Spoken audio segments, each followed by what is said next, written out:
In today's video, I'm going to teach you how to use alt text for accessibility on WordPress. This simple tutorial is perfect for beginners who are just stepping into the world of web accessibility and want to enhance their site's inclusivity. Let's get started. First, you'll want to ensure you are logged into your WordPress site. So open up your preferred web browser and navigate to your WordPress dashboard. This is the administrative area where you manage your WordPress site.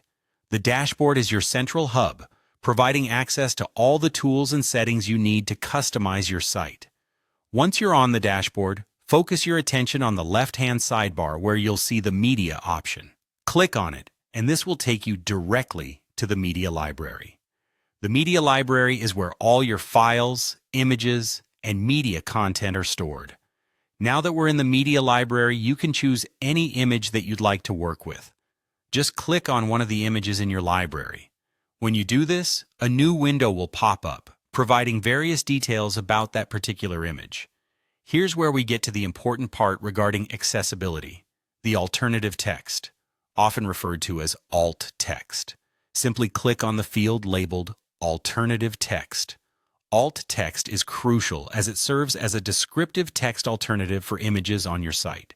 This is particularly helpful for visually impaired users who rely on screen readers to surf the web. You'll want to describe the image as accurately and concisely as possible.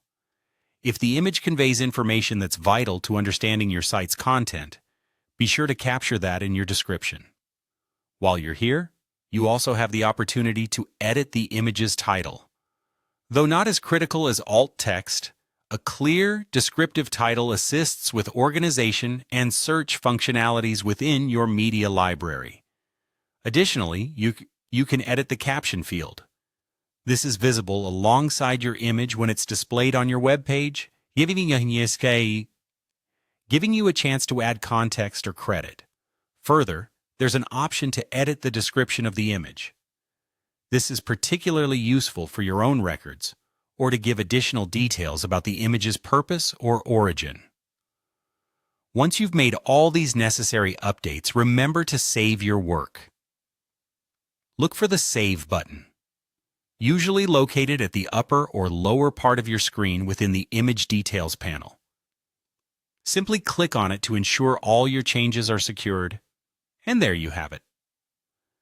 By following these few simple steps, you are not only enhancing your WordPress site's accessibility, but also ensuring an inclusive experience for all users. Thank you for tuning in, and don't forget to like and subscribe for more helpful tutorials.